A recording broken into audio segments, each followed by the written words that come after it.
right, here now to take us into the trenches for the next chapter in the Blockbuster series is Mark Lamia. How are you, Mark? Great. Good to have you here. No, thank you for coming and for bringing the game as well. Don't get me wrong, you're allowed on the stage without it, but we much prefer it to be here.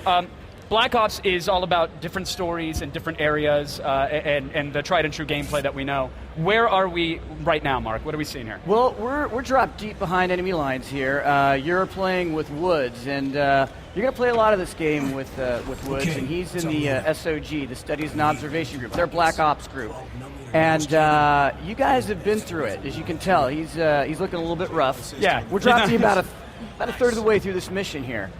You've come across this Soviet encampment, and, Mark, is this a mission grounded in... Because, I mean, it's Black Ops, so we're not really supposed to know about these missions. Yeah, are we, like, trying to steal Hitler's lollipop, or is this a mission that was founded on something, legit? Well, let's just say that I couldn't tell you if it was legit.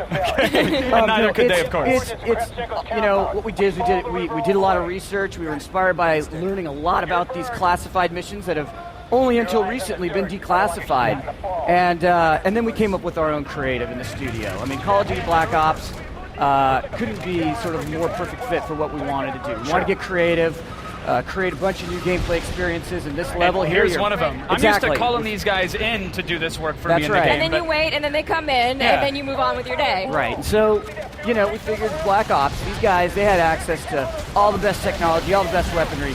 I think someone would have wrote about this mission on a Wikipedia if a guy was raining Hellfire missiles down on a village. I think that's noticeable, but... Right, after jacking a hind. Yeah, exactly. Right. And since the story does bounce around, what are some opportunities that gives you to be more creative in the gameplay? Yeah, that is actually it, because the story takes place in so many different places over a great period of time. The designers have been allowed to go in and really get creative with whatever they wanted to make. In this instance, we could have done this as a rail level. We could have done this as a controllable helicopter. Sure. In this case, we went for the controllable helicopter.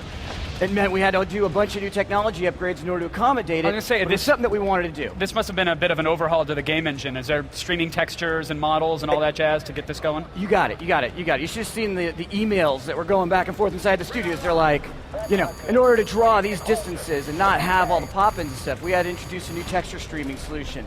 Whether you're firing with the rockets or whether you're firing with your guns, everything explodes differently. So all the particle effects that you see, the lighting system, all of the when we get to it, you're going to see all of these, all the ground troops. People are running all over the place. That's inspired by looking at real footage when helicopters go into attack, and you see all these kinds of people disperse and take cover. Turns out people don't hang out and wave. And They just don't. Or rush you. I love when they charge you. It's like, I'm shooting you right now. But I have a knife, helicopter, I'll show you. But it doesn't matter. As you can see, whatever you're taking out, there's a reaction. Depending upon how you take it out, whether you take it out with a rocket or a machine gun. Physics effects on the towers coming down. Exactly. Not only the physics on the helicopter, but also the destruction, all the physics introduced for that. It's gorgeous. It's just, frankly, this is all about being able to take control of probably the most badass weapon in Call of Duty, which would be the Hind. Yeah. Now, so you're taking control of this helicopter. How hard was it to get the controls right? I mean, because, a game like this, it's 100% based in controls. Right. So we're going to have this big, long 10-minute tutorial. No, I'm just joking. It's Call of Duty, right? Right. And you're badass Black Ops. So you got to be able to go in and take this helicopter and just be able to start wreaking havoc. And that's actually what you can do. So if you can play Call of Duty, you're going to get right into this. And we have worked to make the controls really accessible, just so that you can jump right in and play and be able to start doing this. And blow up everything that you see in very pretty ways. Now, Mark, Call of Duty as a franchise did an amazing job of taking the multiplayer side of things and giving you an incentive to keep playing. Character customization, unlockables. Everybody knows that frantic race to the red dot site. But I mean, what are you doing in Black Ops to make sure that multiplayer stays fresh and you have that level of customization? So obviously, Call of Duty incredibly popular, and I think it has that sort of that addictive flavor that you're talking about. I think one of the things is we listen to the community.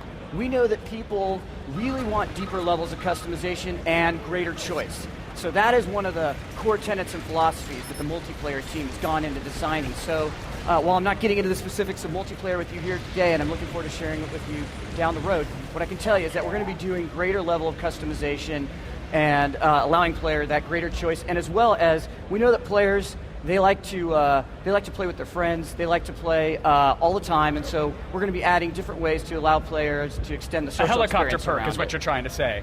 You know, Love it. I can't really Come on, say. let me unlock the I can't really helicopter. say. Mark, thanks for coming by. The game looks welcome. amazing. You're welcome. You're really welcome. appreciate you sharing with Thank us. And you'll be back later in the show, or at least Call of Duty will be back later in the show with more to look at. So, Love to come back and Yeah. share with you what the team's working on. thanks, Mark. All right.